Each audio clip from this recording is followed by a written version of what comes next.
Hello everyone, welcome to our channel Isc Steno. We are starting the passage at speed of 110 words per minute. Start. Our primary task should be to ensure that a society may draw inspiration from the Constitution and our Constitution may become the priceless possession of the common man, thus leading to the progressive socialization of our Constitution and increasing constitutionalization of our society and to the consequent removal of walls of alienation and the reduction of distances between the citizen and the constitution. It is true that our constitution has had to be enabled frequently, but that only serves to show that ours is a living and a growing constitutional system responsive to the challenges of swiftly moving times. To a large extent, many of the constitutional amendments came in the train of territorial changes, reorganization of states, judicial decisions, and land reforms. In several cases, the amendments were necessitated by pressing social urges, necessities, and were effected for the implementation of the directive principles of state policy. The amendments have, however, not in any way changed the essential identity of our Constitution. I may add basically the amending process helps to facilitate the infusion of contemporary perceptions into the Constitution and is an essential part of the crucible of constitutional dynamics. The relative flexibility of our Constitution is indeed its greatest strength, preventing it from becoming an intolerable milestone around the neck of each successive generation and at the same time enabling it to renew and reinforce itself.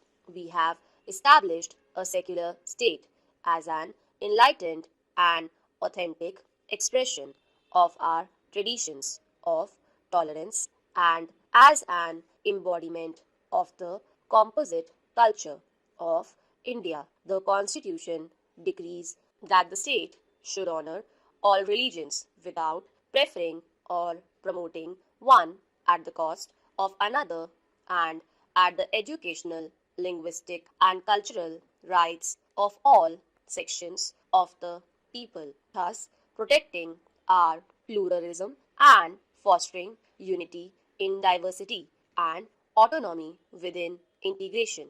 Our Constitution is sworn to protect the dignity of man, the fundamental rights guaranteed by the Constitution, and the directive principles which are recognized to be fundamental in the governance of the country constitute the core and the conscience of a free and open society striving to achieve social justice, rule of law, and equality of opportunity. No doubt we have miles and miles to go and many promises to keep, and we have many difficulties to surmount around us. Democracy is the pulsating passion of our Constitution.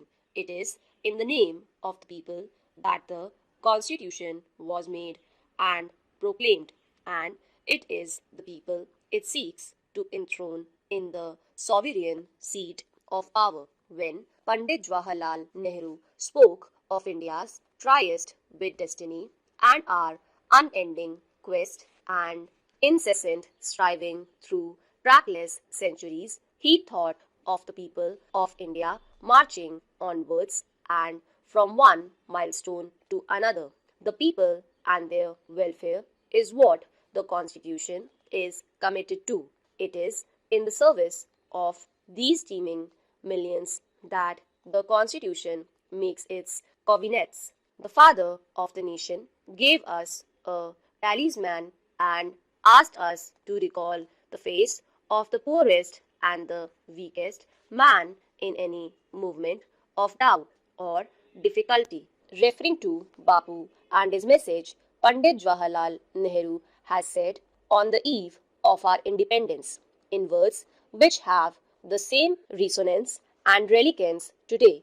The ambition of the greatest man of our generation has been to wipe every tear from every eye that may be beyond us. But as long as there are tears and suffering, so long our work will not be over. And that is the pledge which tolls and reverberates for us continuingly. And that is the pledge we must rededicate ourselves to redeem. It has been a sound practice and a practice which would successfully prevent governors from being exposed to political controversies, that in situations where ministries resign or are threatened with defeat, the governor should fully explore all possibilities to ensure that the normal constitutional machinery continues to function. It is only when he fails in this attempt that the governor has necessarily to think in terms of recommending to the president for invoking powers conferred on the president for under Article 365.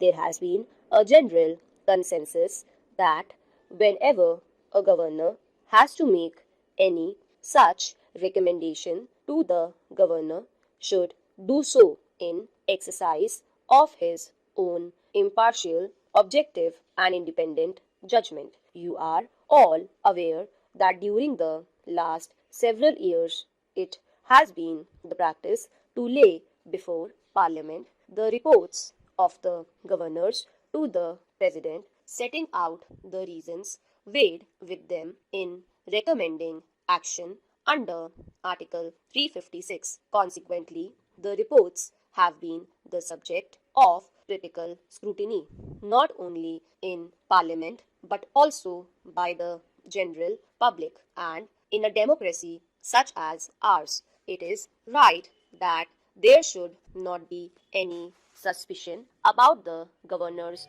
functioning. Stop.